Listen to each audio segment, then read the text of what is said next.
Some of the best Sonic games to ever be released were released on the Game Boy Advance with the Sonic Advance Trilogy. On this day in 2002, it all began with the first Sonic Advance game getting its release in North America. Let's take a look back at it.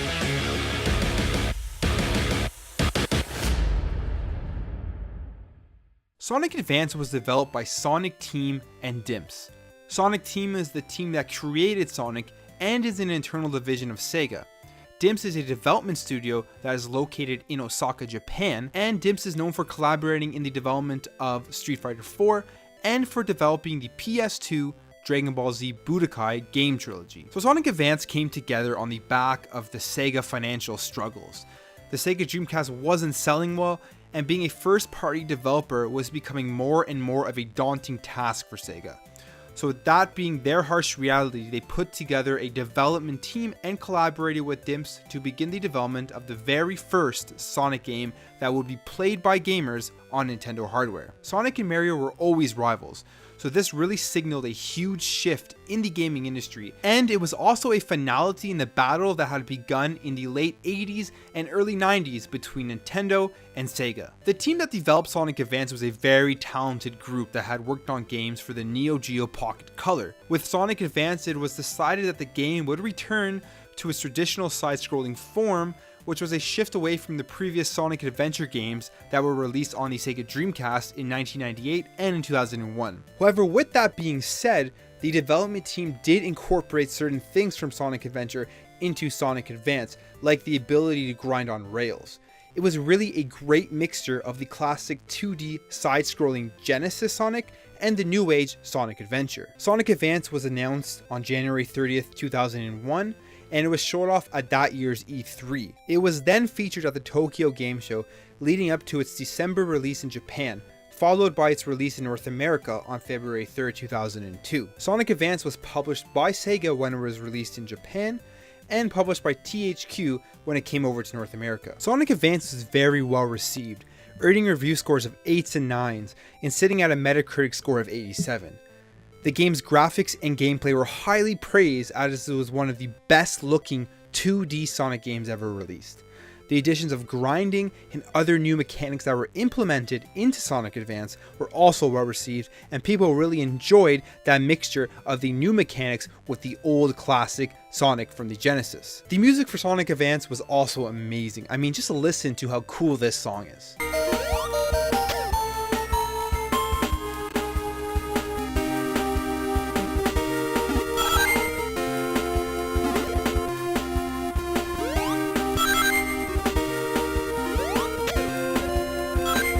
And now that was only one of the songs. They had great songs in every single stage, and it really went well with Sonic and the characters. Because of all of this positivity and the great game that Sega had created, Sonic Advance quickly became one of the best-selling GBA games, selling 1.21 million copies in the United States alone and over 5 million copies worldwide. Here's what some of the big video game review sites had to say. This is what IGN said. Sega's GBA development team pulled out a wonderful handheld title. It covers every possible base on the system.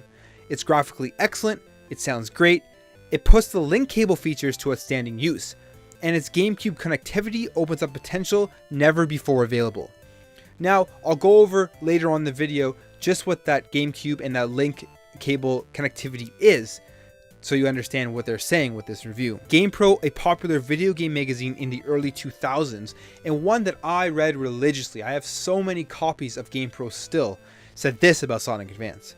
A simple tried and true blast from the past, faithfully recapturing the Hog's legacy and reining in just enough characters and elements from the new to satiate anyone craving more from their marsupials and just moving to the right at really high speeds. Now, there were tons of other great reviews that if you were to just Google Sonic Advance reviews, you will see all of the great things that's being said about Sonic Advance. Now let's take a look at the gameplay elements. Sonic Advance allows you to play as 4 different characters. Sonic, who uses his traditional speed and dash attacks, Tails, who has the advantage of flight because of his helicopter-like tail, Knuckles, who utilizes his super strength, gliding, and his spiked fists to traverse through the levels, and finally, Amy Rose, who, when she is not crushing on Sonic, wields her Pico Pico hammer as she makes her way through each stage. The goal of Sonic Advance, like any other Sonic Advance, is to traverse each level while collecting coins and defeating enemies. Each level has a familiar feeling to the Sonic games on the Sega Genesis, and this isn't a bad thing, because like I said earlier, they took the elements from the new Sonic games, put them into this, and made a great 2D side-scrolling Sonic game that incorporated the old with the new. So there were 9 zones in Sonic Advance, the first one being the Neo Green Hill Zone, which is very familiar to the original Green Hill Zone with small updates that set it apart. Then there was the Secret Base Zone, an industrial base zone with many different manufacturing obstacles, the Casino Paradise Zone, a neon color zone with fireworks exploding in the background and balloons and castles spread throughout, the Ice Mountain Zone, which is exactly as it sounds. You are traversing a large icy mountain with snowfall and water pathways, the Angel Island Zone. This is a zone set in ancient ruins with sandfalls and spike balls attempting to kill you. Then there's the Egg Rocket Zone, and this zone is set right by a robotic factory that Dr. Eggman had built, and you need to defeat the robotic enemies. Then there's the Cosmic Angel Zone, and this zone is set in a space station with color lights and where gravity shifts. Then there's the X Zone, which is the final zone if you don't collect all of the Chaos Emeralds, and in this zone you fight 3 bosses, and you lose Tails, Knuckles, and Amy. But like I said, if you don't collect all of the Chaos Emeralds, you will not be able to play the next zone with Sonic. So it may be the last stage for all of your characters in Sonic Advance. So the extra states that you have the ability to play is the Moon Zone. And the Moon Zone can only be played if you are able to collect all of the Chaos Emeralds from the special stages in Sonic Advance. So what are Chaos Emeralds, you may be asking, if you're not a Sonic fan or if you haven't played a Sonic game before. Chaos Emeralds in the Sonic universe, they're mystical relics, and they're collected to give you the ability to pretty much have unlimited power and possess powers such as warp time and kind of be invincible. It also allows you to do a super transformation, which just turns you into a powerful super state of your current version. There are 7 emeralds throughout the Sonic Advance game, and these, like I said, can be collected in these special stages, and then once you've collected them all, you will be able to advance to the Moon stage. The special stages in Sonic Advance can only be accessed through finding special springs in different zones, which propel you to a bottomless hole that you traverse through collecting rings in order to complete the stage, and then if you successfully complete it by collecting enough rings in a certain time period, you will be rewarded with the Chaos Emerald at the end. So besides that amazing single player campaign, there is also the Versus mode, which is a multiplayer mode that allows up to 4 players to connect via the GBA link cable.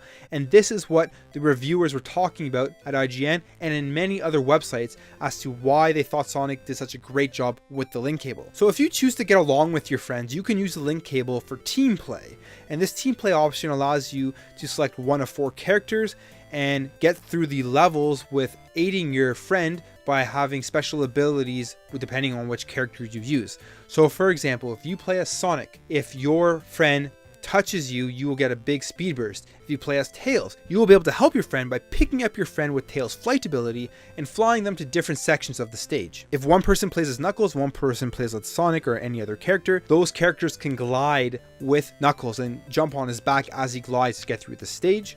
And then you have Amy, whose special ability to help you out would be to use her hammer as a spring and to spring you up if you can't get to certain areas. Now, if you're more competitive, there are plenty of versus game modes that will scratch that itch as well. So there is the Collect the Rings mode, and this mode is exactly as it sounds. It is a face-off to see who can collect the most rings within a 3-minute time period. Then there is the Race mode, and this mode sets you up against your friend or your opponent to see who can finish the stage the fastest. Then there is the KO Hunt, and what KO are little life forms in the Sonic universe. They're little cute little creatures, and the goal of this game mode is to collect as many KO as possible within 5 minutes. The player that has the most KO when the time runs out wins. So if you've completed the main campaign and you have nobody else to play with, there is also other modes you can play by yourself. So there is also the Time Attack mode, and what this mode does is you try to finish the level as fast as possible, and then your score gets recorded, and then you can see how you're doing in terms of how you rank every time you finish the level. And then there is the Tiny KO Garden, and this mode is another mode that utilizes the GBA link cable. So basically in this mode, you have your KO, and what the KO is, like I said earlier, is those really cute characters in the Sonic universe, and you interact with them with items, and you nurture them by using your coins to buy them fruit. It's kind of like a Tamagotchi, but for Sonic. And you can take care of this KO by nurturing it and raising it, and then you can transfer your KO from Sonic Advance to the GameCube Sonic games, Sonic Adventure DX, Director's Cut, and Sonic Adventure 2. And you can transfer items back and forth between the GameCube and your GBA using the link cable. So this was another genius use of the GBA link cable that Sonic Advance had, which really set it apart from other GBA games because it was one of the first GBA games that utilized the link cable and utilized it well. So as you can see, there's so much to do in Sonic Advance, so many different game modes besides just completing the campaign, and it really kept you busy for hours and hours on end. Sonic Advance was one of the most complete and best games to be released on the Game Boy Advance.